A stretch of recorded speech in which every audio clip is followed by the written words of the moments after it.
Boa noite, irmãos.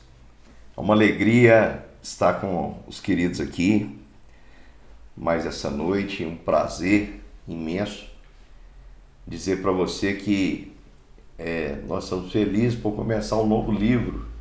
Hoje, dia 51 do nosso propósito, e é o início do livro aí de Êxodo. Hoje o capítulo 1.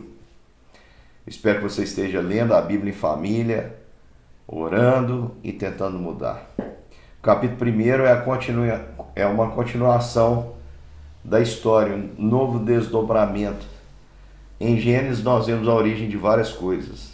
A origem do mundo, a origem das nações, a origem do povo de Deus. E agora nós temos aqui a continuidade. O povo chegou ali no número de 70 pessoas ao Egito.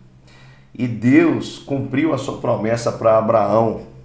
Porque o que Deus fez? Deus fez com que aquela nação crescesse. Ele tinha prometido para Abraão, daria a ele uma grande nação. E ela cresceu tanto, que no versículo de número 9, o rei que se levantara ali, o faraó, que não conhecia José, disse o seguinte: eis que o povo dos filhos de Israel é mais numeroso e mais forte do que nós. Deus é fiel. Apenas 400 anos após, o povo ficou no Egito 430 anos.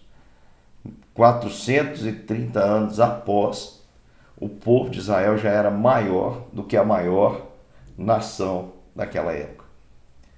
E aí o que aconteceu? Esse faraó que não conhecia José impôs trabalhos forçados. Porque ele pensou assim, olha, nós vamos impor trabalho, a situação é difícil, o que vai acontecer na situação difícil? O povo vai querer não ter filhos. Como nos dias de hoje, você encontra um monte de jovem dizendo que não quer ter filho porque os dias são maus, são difíceis. E eu tenho tentado convencer a muitos jovens dizendo, você está fora do propósito de Deus. A ordem de Deus é clara, crescer e multiplicar. Todo mundo tem que passar por esse processo.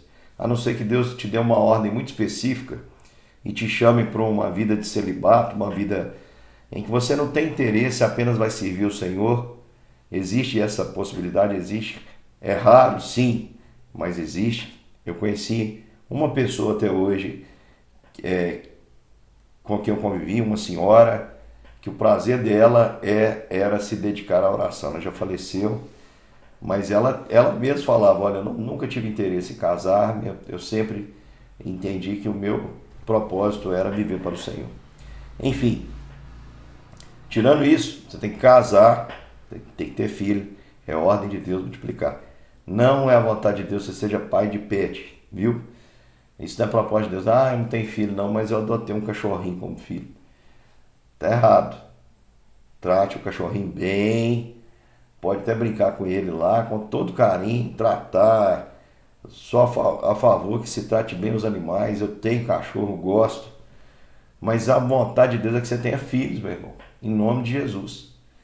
Preste atenção, os dias naquela época eram mais difíceis do que os dias de hoje. Você já pensou se os pais de Moisés, que é um personagem que nós vamos ver daqui a pouco, eles resolvessem não ter filhos? Ter filhos em dias difíceis, crendo no Senhor, é uma motivação até a mais para nós termos filhos. Porque quem sabe desse grupo de filhos que nós estamos tendo, Deus vai levantar alguém ali para mudar o contexto, mudar a situação. E olha o que acontece. No versículo de número 12 diz que quanto mais eles foram afligidos, tanto mais se multiplicavam e tanto mais se espalhavam, de maneira que se inquietavam por causa dos filhos de Israel.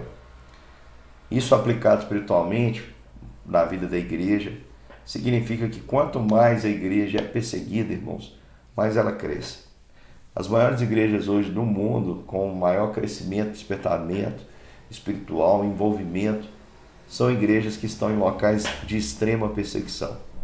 Os cristãos ali são fiéis, são dedicados, porque estão num contexto de pressão.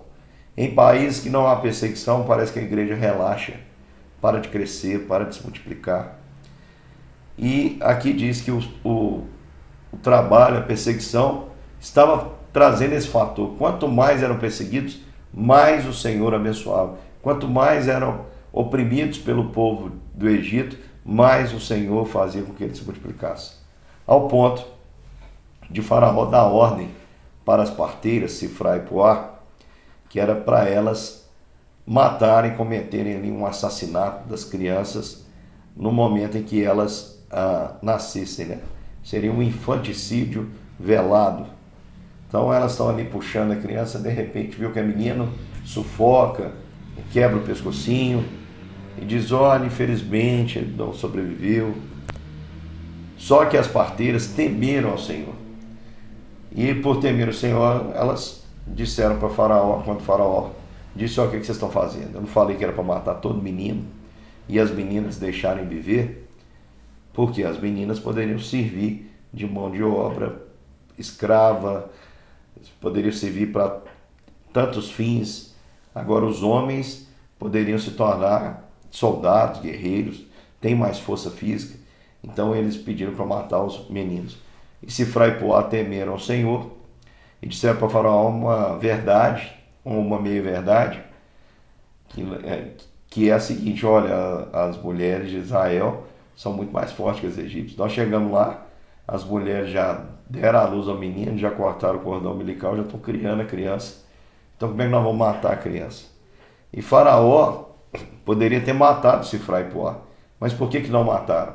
Porque o Senhor era com elas, o Senhor se agradou do temor que elas tiveram. Quer dizer que o Senhor se agradou da minha mentira. Eu tenho certeza que se elas dissessem para Faraó também, né, o seguinte, olha, nós não fizemos isso porque nós tememos o nosso Deus e não queremos pecar contra ele. Tenho certeza que Deus providenciaria o livramento da mesma forma. No entanto, elas contaram a minha verdade, mas Deus se agradou delas mesmo assim, pelo temor do Senhor, e Deus as abençoou, fez com que elas casassem, tivessem seus próprios filhos, e contribuíram aí para o crescimento dessa nação preciosa. E preste atenção, irmãos, o Faraó então dá um decreto que toda criança que nascesse no sexo masculino deveria ser lançada no rio Nilo. O rio Nilo, para os egípcios, tinha uma conotação sagrada. Para eles, o rio Nilo era um presente dos deuses. Inclusive a origem do Egito, eles contavam que o deus deles, não lembro se foi Osíris, ele orou, aliás, o deus Ra, que é o deus Sol, ele chorou certa vez, e o rio deixou de presente aí para eles o rio Nilo, que quando o rio Nilo secou, deixou ali de presente um filho do Sol, que era o Faraó, e assim nasceu a nação egípcia. Então o rio Nilo tinha uma conotação espiritual, sacrifícios eram prestados no rio Nilo, os animais eram afogados e as crianças eram lançadas no rio Nilo. As crianças do sexo masculino como uma tentativa de destruição. No entanto, a Bíblia diz que quanto mais isso acontecia, mais o povo de Deus crescia.